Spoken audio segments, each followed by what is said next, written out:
All right, Lakers won the chip. Entering the offseason, we pretty much want to cover of how the Lakers can have new roster changes, potential trades, free agency, and cover for them to win the 2021 NBA championship. So if you're the Lakers trying to go back-to-back with LeBron James and Anthony Davis, how's that going to happen? Covering in the NBA, the Lakers do have a lot of one-year contracts that are going to be expired, such as Rajon Rondo, KCP, Dwight Howard, JaVale McGee, a couple others as well. So if you're the Lakers, you don't have a lot of cap space, and you're going to have to re-sign either of these guys back for veterans minimum type contracts, or let alone you may have to lose a couple guys. So it's kind of a dress of different trade proposals if you're the Lakers in different scenarios. So we are into the offseason for LA. Of course, we're going to keep Frank Vogel and the crew. Jason Kidd, he may leave, as he may become maybe a head coach for another team. I doubt that really is going to happen because there's not a high demand for him. So if he's going to stay as an assistant coach, he's going to stay with the Lakers most likely. Same thing with Lionel Hollins. With the draft, you're the Lakers. You're not going to make pretty much any trades or picks for any young cats within that. You do have talented Horton Tucker, who's around 19 years of age, who played some valuable minutes against the Houston Rockets in that series. Let's see if he's still on the team here. Yeah. So he is a young cat. Definitely want to keep him on the team. He can progress with the Lakers. And besides from that, let's kind of look into our players and our picks. So the Lakers are going to have the 30th pick in the draft. You can probably link that up in the trade. Basically, if you're the Lakers right now, this is who we have with all the contracts being expired. So first one kind of popped up with Anthony Davis. Pretty much the free agency class for 2020 is whack. The only headline for stars are Anthony Davis, DeMar DeRozan. You did have Andre Drummond, but he re-signed he opted in back with Cleveland for 1 year for around 38 mil or something like that. But pretty much you have Anthony Davis, DeMar DeRozan. I don't know who else. You got like Marcus Sauls, DeMarcus Cousins, Serge Ibaka's of the world, yada, yada, yada, Gallinari. So this free agency class is going to be whack, meaning the 2021 season is pretty much going to be the same teams and same core foundation.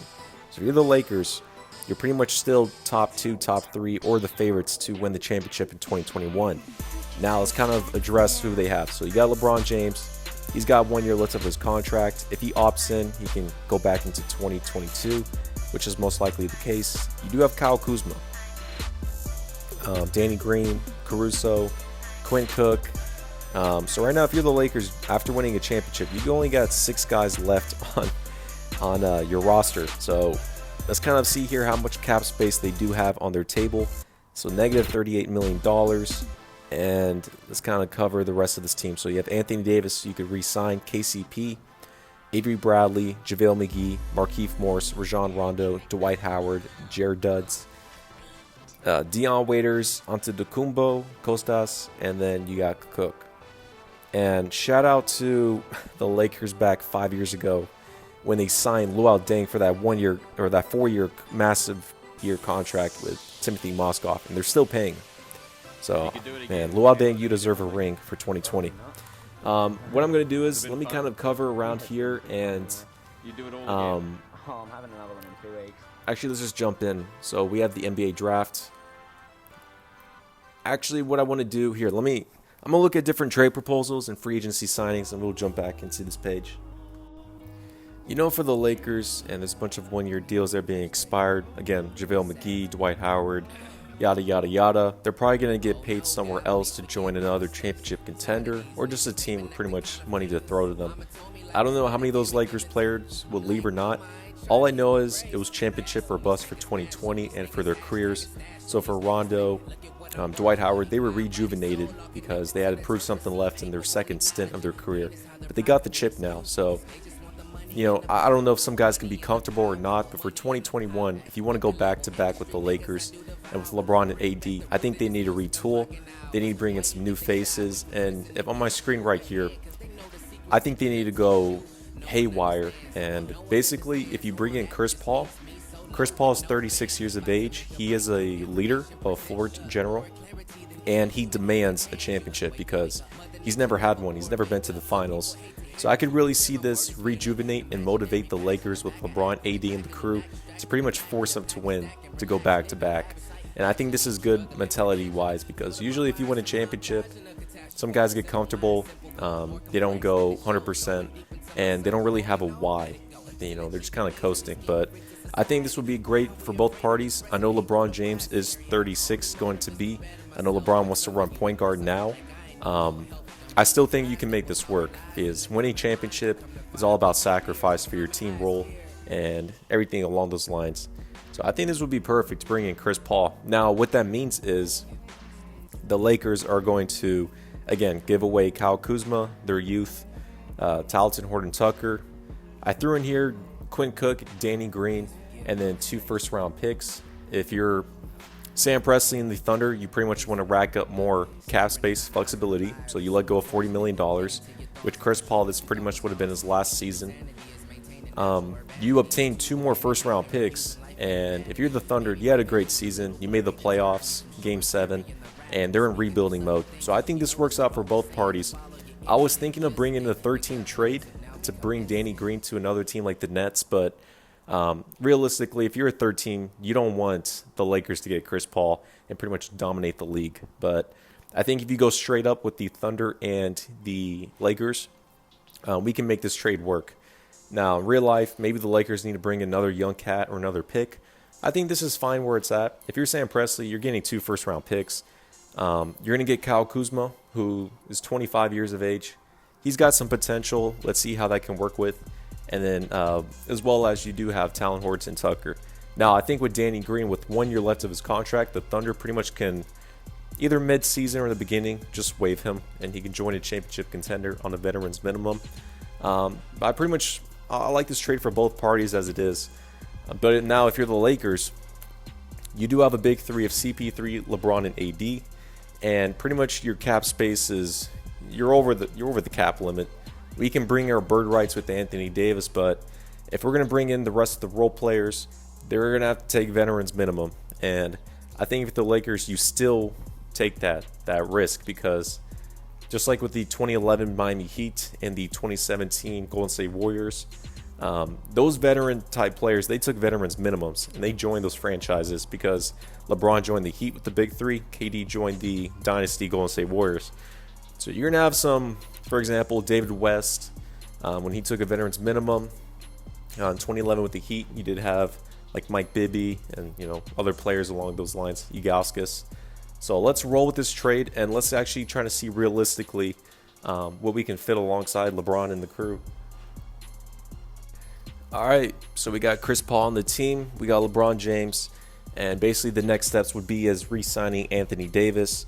Realistically, AD is going to re-sign. As he stated, he wants to play 9 more seasons with LeBron and play 9 more finals, which was a joke, but he's comfortable where he is. He fits well with LA being a second option, and he'll get praised because LeBron will hook him up on offense. So a couple other guys that are now going to be unrestricted free agents. I believe JaVale McGee will leave. He has 3 chips, 2 with the Warriors, 1 with the Lakers. I think he will get paid around $8 to $10 million elsewhere. Rondo, I expect him to rejoin the Lakers on a veteran's minimum, especially if you bring in Chris Paul. I know they have their beef, but when it comes to winning a championship and LeBron's the mediator, he should be fine. And Rondo loves LA. KCP, he's going to opt in to his $8 million. If you bring in Chris Paul, that's very realistic, as it is. Then Markieff Morris, he's going to leave because he signed as a veteran's minimum when he got waived by the Pistons. And when you're an unrestricted free agent, he's going to get paid around at least $8 million somewhere else. Avery Bradley, so opt in, smart decision. And I think our team's going to be very nice, even when we bring in veterans minimum type players. But the rest of the league out there for unrestricted free agents, the 2020 class is not good whatsoever. You only got Anthony Davis, DeMar DeRozan.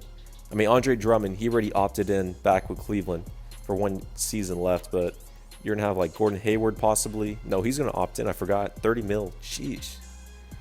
Yeah, but the NBA free agent class is weak this year. So this is great for any contenders like the Lakers to pretty much be favorites to win the championship. So let's kind of fiddle around here, see what we can pull it up. So basically, we got Chris Paul, we got LeBron James on our team. We just need to re-sign Anthony Davis, and the rest we should be good with. So we have Anthony Davis, and then Dion Waiters. No, we're going to only bring back AD. So we're going to give him the max with the bird rights, and we should bring him back on the team. So we're going to have to release JaVale McGee, Dwight Howard, Markieff, J. Duds. We're going to have to release everyone here, but we can probably re-sign a couple of them. So first of all, we're going to bring back Anthony Davis. Cool. And again, guys, this is just my own vision with the Lakers. They can always try to keep kind of somewhat of the same team, but I think if they're trying to go back-to-back, you get Chris Paul on your team. Further motivation. So you'd have to move LeBron James back to the small forward, but the core three of CP3, AD, and LeBron is just crazy out there. And then you just bring some filler role players. So we got KCP so far, Caruso, the GOAT, the Caruso, and then Avery Bradley. So we're cool as we're at as of right now. Let's kind of see how much our cap space is. So negative 25 mil. So let's see here. For this season, you got 41 to CP3, 39 mil to LeBron, AD for $32 million. And sheesh, that's going to increase big time. So what we can do is we can just bring veteran minimum type players on this team in this franchise. And I know realistically, many of these higher profile type players, they would take a veterans minimum to join this championship team later in their careers. Now, we can kind of view who that'd be. So as of right now, let's see. For a point guard position, I want to bring back Rondo for sure. We definitely need to fill out a 2 since we let go of Danny Green. We could probably move KCP to the 2. I think that's actually, he fits better as a 2, not a 3. So I'm probably going to move him to the 2. Anthony Davis at the 4, and then we need to bring in a center at the 5 position. So we got no more bird rights for any other players. Definitely want to bring back, let's see who we have that's affordable. You could bring in DJ Augustine. I definitely want to bring back Rajon Rondo if he is available. I think he may have got picked up. But pretty much realistically, you'd bring back Rajon Rondo. Let's see who he actually signed with. Hold up. I know in real life, if we orchestrated CP3 on the team, Rajon Rondo would definitely take a pay cut. Okay, now he is. So definitely, okay, so in 2K, he wants $7 million. I know in real life, he would actually take a veterans minimum. So we can kind of skip on that for right now. For shooting guard, again, we could put KCP at the 2. And we would have Caruso as another shooting guard. And we would just need one more in that position. Let's see here. So Wesley Matthews. I know in real life he would ask for more than $3 million. So that's not realistic here. Now, you could take a veterans minimum. Because he's still looking for a championship. And he can get very good minutes for the Lakers. So that could be realistic. For the 3, you do have LeBron James is now playing the 3 now. You definitely need a backup for him. And again, we do have around $5 million to spare because you can bring in veteran minimum type players, let alone that the minimum here. So, if you're the Lakers during this free agency, you could bring in Nicholas Batum. I actually do believe he can opt in because he has $20 million left, so I doubt he'll be unrestricted free agent. You can work with many different things if you're the Lakers for the 3. You could bring back J.R. Smith on the team, and you can keep KCP back at the 3. Nothing too crazy within here for the 4. So let's see back on this team. And I'm just free-flowing as I'm doing this. So you have Anthony Davis, who's always going to stay as your power forward. So if you're going to pair him with a center, I actually think, where's he at? I'm trying to look here. I think it would be really dope if you bring in Marc Gasol. I don't know if he's here right now. I do know he's going to be an unrestricted free agent. But if you brought Marc Gasol for a veterans minimum, that would be a perfect fit with Anthony Davis as your 4-5. And you have Chris Paul as your point guard. Man, that team screams championship. But if that's not the case, man, it's tough how you're going to bring someone on in the 5. I don't know if Tyson Chandler is going to retire or not, but you could bring him back on the squad again, he can be a great anchor for the Lakers. And I mean, again, I think realistically, Dwight Howard, he's going to take a veteran's minimum back to join the Lakers. He could get paid somewhere else, but he's not going to be happy, and he's happy on the Lakers. So these are different cases we can see with the Lakers. For their 4, you could bring Markieff Morris is going to leave because he's going to get the bag somewhere else. He's good where he's at. So the Lakers, I'm very curious who they're going to get at their power forward position because there's not a lot of picks out here. I doubt Jay Crowder takes a pay cut to go to LA. He's going to stay with Miami when it comes down to that. Jeez, man. Yeah, I don't know. The Lakers are going to do something on their 4s. But definitely on the 3, you're probably going to have to bring in just a 3-and-D type player. And you could bring in like a Kent Bazemore or preferably a Torrey Craig. Or you can just build up Kostas Antetokounmpo once you re-sign him and he's on the team. Definitely, I think Nicholas Batum would be a great pick back onto the Lakers. But in 2K, we can't always bring everything as it is. Because in 2K, for example, it says Rondo wants $7 million a year. They won't go under. But I know in real life he would take a veteran's minimum. Same thing with Dwight Howard. So kind of realistically how I see this here for next season, what they should plan to do is you have Chris Paul as your starting point guard. You would have Rondo as the backup. You can have Caruso as well in that mix. And then Avery Bradley can also be either a 1 or 2. You would move KCP to the 2. And again, you would have Avery Bradley or Caruso, maybe another shooter as well on the team. And then for your 3, you're going to have LeBron James. You can probably bring some minutes for Antetokounmpo, Giannis's younger brother, Kostas. Or I think his older brother. I think he's, I don't know. But yeah, you can have LeBron, you can have Antetokounmpo play some minutes. You could probably re-sign J.R. Smith. He can get some minutes at a 2 or 3. And then at your 4s, you can have Anthony Davis, re-sign Jared Dudley. I'm trying to think of another 4 who they could bring in since they let go of Kuzma Morris. I'm not sure exactly, but they can fill someone in those positions. And then at your 5, you're probably going to have to re-sign Dwight Howard. I know he definitely would take a pay cut to start back on the team. I think JaVale McGee would actually leave and join another franchise to get the bag. But if JaVale McGee would take a pay cut as well and stay, that would be huge for the Lakers. And then you can just fill it in with some other guys as well. But basically as a core, if you have a starting lineup of Chris Paul, KCP, LeBron, Anthony Davis, and for example, Dwight Howard at the 5, that's an instant championship contending team and favorites to win. So I kind of see that direction for the Lakers.